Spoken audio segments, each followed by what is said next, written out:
Então, vendo o resultado do Bradesco, nós temos um lucro líquido recorrente que chega a 4 bilhões 621, que é 2,3% acima do trimestre anterior e 11,5% abaixo do ano passado. Então, a gente já vai ver o que o mercado esperava, tá? Mas olha só, a gente vê a margem financeira caindo um pouco, a gente tem que entender por que caiu, né? As provisões reduzindo um pouco, mas ainda assim muito forte, 9 bilhões e quase 200 aqui. Temos então a despesa operacional aumentando só um pouquinho, receita de prestação de serviços indo bem, melhorando, né? E aí o resultado das operações de seguros indo muito forte, né? Diminuiu? Sim, diminuiu, mas olha só, compara com o ano passado, um saldo significativo, ele mantém patamares altíssimos aqui do resultado. Vamos ver então em relação ao que o mercado esperava nesse lucro aí, que foi acima, vamos ver. Então o mercado esperava 4 bilhões 618 e o Bradesco reportou 4 bilhões 621, ou seja, em linha com o que o mercado esperava. Impressionantemente em linha, veio um pouquinho acima do que a XP esperava e relativamente aqui, ó, abaixo aqui do que a BTG estava esperando. Mas, de modo geral, com consenso que ele veio em linha com o que o mercado estava esperando. Olhar só a linha do lucro e fechar o relatório é a mesma coisa que não olhar nada, né? A gente tem que entender o que está acontecendo. Então a gente começa aqui vendo o básico, o que aconteceu com esse lucro. Então a movimentação foi que a margem financeira deu uma queda, enquanto a margem financeira mercado deu uma melhorada em relação ao segundo trimestre. Já ficou ali próximo do 0,0, a gente já vai ver. Provisões aqui melhoraram um pouco, reduziram, né? Receita de prestação de serviço também melhorou um pouco, as despesas aumentaram um pouquinho, o resultado dos seguros diminuiu um pouquinho, mas ainda está muito forte, né? Enfim, a gente chega nesse lucro aqui em comparação com o segundo trimestre. E aí, olha só que legal, né? A participação dos seguros no resultado já é novamente acima do banco. Então, a gente está investindo aqui quase numa seguradora, né? 2 trimestres seguidos aqui, com participação muito significativa no seguro, está indo muito forte, né? E aí o ROE do banco chega a 11%. Tem muito caminho ainda para chegar aos... Vamos chegar nos 15 já tá bom, né? Chegando nos 15 a gente pensa depois nos 16. Mas até chegar nos 15 ainda tem um certo chãozinho, né? Lembrando que esse período todo, olha só, nós temos de 10,6 para 11 ainda. Então é um processo lento, é devagar. E aí quando a gente tenta entender aqui os detalhes da margem financeira, vemos a margem financeira com os clientes caindo 4,9% em relação ao trimestre anterior e caindo 9,6% em relação ao ano passado. A margem financeira com o cliente vem caindo. E aí é muito provavelmente por conta do filtro que o banco está fazendo aqui na inadimplência. A gente já vai dar uma olhada para a gente concluir se realmente é isso, mas é bem provável que seja. A gente tem a taxa média reduzindo um pouco aqui, de 9,7 para 9,1 também, e a margem com o mercado, né, que o Bradesco tanto sofreu, já voltou aqui ao positivo, e veio exatamente como o mercado esperava, tá? Esperava marginalmente positivo, veio aqui, a margem com o cliente, não sei o que o mercado esperava exatamente, mas na minha opinião veio um pouquinho abaixo do que eu estava esperando, mas se for por um bom motivo, tudo bem, né? E a gente vê aqui que o mix de produto caminha para uma segurança, crédito consignado aumentou, financiamento imobiliário também, eles estão focando até exatamente nas linhas mais seguras aqui do banco. Aí o mix não mudou tanto assim, mas já começa nas novas entradas a ter um filtro melhor aí, né? E quando a gente entende os detalhes aqui da variação da margem com o cliente que fez cair, tá aqui a reflexão do foco na qualidade das concessões com maior discriminação do risco das operações do Bradesco. Então o Bradesco aqui ele está obcecado na qualidade de crédito finalmente, né? Então ele vem acelerando o que ele já vinha fazendo nos trimestres anteriores. Então o que está acontecendo é um volume que é um pouquinho menor pela filtragem melhor aqui dos clientes, um spread também sendo afetado um pouco por conta dessa concessão mais cautelosa e principalmente aqui o mix de produto. Olha só, nós não vimos ali imobiliário e consignado melhorando, isso aí dá um pouco menos de margem. Então, sem nem entrar no detalhe do cliente, a gente já sabe que está tendo uma filtragem de verdade ali. Então, está acontecendo, é real, o banco está filtrando aqui bastante o risco, tá? E aí, obviamente, as margens acabam diminuindo um pouquinho aqui do cliente, tá? E aí a gente vai prosseguindo na análise da carteira do Banco Bradesco, a gente vai seguindo, vendo a obsessão deles aqui na carteira de crédito com a segurança. Ó, grandes empresas, foi o que aumentou aqui, foi o destaque positivo. Microempresas diminuíram aqui, as pessoas físicas também diminuíram um pouquinho de nada, estáveis, né? Então, olha só, grandes empresas a gente sabe que sempre tem mais segurança. Americanas foi uma exceção, tá? Não fique se apegando à exceção. Grandes empresas são muito mais seguras para emprestar. Você prefere emprestar para uma empresa gigante ou para uma empresa aí da esquina ou uma pessoa física, né? É óbvio que as empresas gigantes elas têm aqui muito mais qualidade, tá? E aí a gente tem, então, dentro da pessoa física, o que cresceu? O consignado, olha só. E aí demais produtos, crédito rural.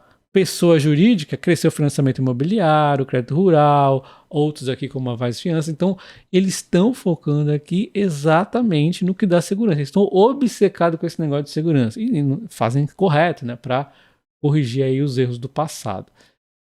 E a gente vê então finalmente aqui nas despesas para as provisões que realmente estão muito altas. Diminuíram 11%, diminuíram 11%, mas ainda assim estão 7,3% acima do ano passado, que já era uma provisão muito alta. Então a inadimplência ainda vai sendo limpa devagar, isso é um processo lento, mas a gente vê que as inadimplências acima de 90 dias já tem finalmente um sinal de melhora aqui de vermelho, de 5,7 para 5,6. Pessoas físicas melhorando de 6,7 para 6,6 e pequenas e microempresas aqui dando uma piorada. A gente viu que até no Banco ABC ele também deu uma pioradinha, né? Embora os números lá estejam bem melhores, a gente viu que deu uma piorada também micro e pequenas empresas. Então, as empresas menores estão um pouquinho sendo contagiadas aqui, principalmente no Bradesco, porque isso aqui não vem de hoje, né? Já vem aumentando já há um tempo, né? Então, vamos ver como é que se dá o resultado, mas olha só, se você observar com calma de 15 a 90 dias, que pode vir a ser o futuro 90 dias, está diminuindo, né? Está diminuindo aqui pessoas físicas, está diminuindo micro e pequenas empresas, está diminuindo tudo aqui e significativamente, 4,4 para 4,1. Então, um belo sinal de melhora aqui na inadimplência futura do Bradesco. E aí, quando a gente observa então o índice de cobertura, nós temos um índice de cobertura que se mantém aqui estável, um índice adequado, e enquanto a carteira de atraso teve uma leve aumentadinha, mas já parou, olha só, ele vem aumentando demais, agora praticamente parou de acelerar. Então vem aqui fazendo um efeito finalmente, mas a gente tem que ter ainda paciência, uma longa jornada vem pela frente. E olha só, ele vem renegociando muito mais também para diminuir a inadimplência. Mas olha só como o Brasil é um país complicado, né? Olha só o quanto de inadimplência está acontecendo no pessoal que já renegociou. O pessoal renegocia e ainda faz inadimplência. Isso porque melhorou agora. Eu queria mostrar para vocês que melhorou, mas ainda assim o número é muito alto, né? Ele vem aumentando aqui, inclusive sequencialmente. O brasileiro também é um povinho complicado, né? Enfim, temos aqui a prestação de serviços que melhorou bastante, foi bom aqui, estava meio travado, vamos assim dizer, mas finalmente resolveu andar, prestação de serviços. E aí as despesas operacionais, nós temos, aí tem que ter cuidado, você vai ver aqui que, puxa, aumentou 8,1 em relação ao ano passado, é muita coisa, mas cuidado porque aqui nós temos as contingências civis e fiscais, então assim, não é bom ficar olhando aqui, né? Temos que olhar mais a despesa pessoal e despesa administrativa, e aqui ó, 1,4 na administrativa, e a pessoal 0,2 negativo em relação ao ano passado. Então o banco está sim controlando as despesas. Foi muito bem aqui, né? Teve uma questão que a gente não fica olhando muito aí no acontece eventualmente mesmo, né? E olhando então à frente de seguradoras do banco, um ROI de 23,9 e um lucro líquido praticamente em linha com o maior aqui que ela já teve do segundo trimestre de 2023. Então manteve um patamar altíssimo, né? Apenas vida e previdência caiu um pouco. O resto foi tudo ainda melhor, tá? Então foi muito forte aqui.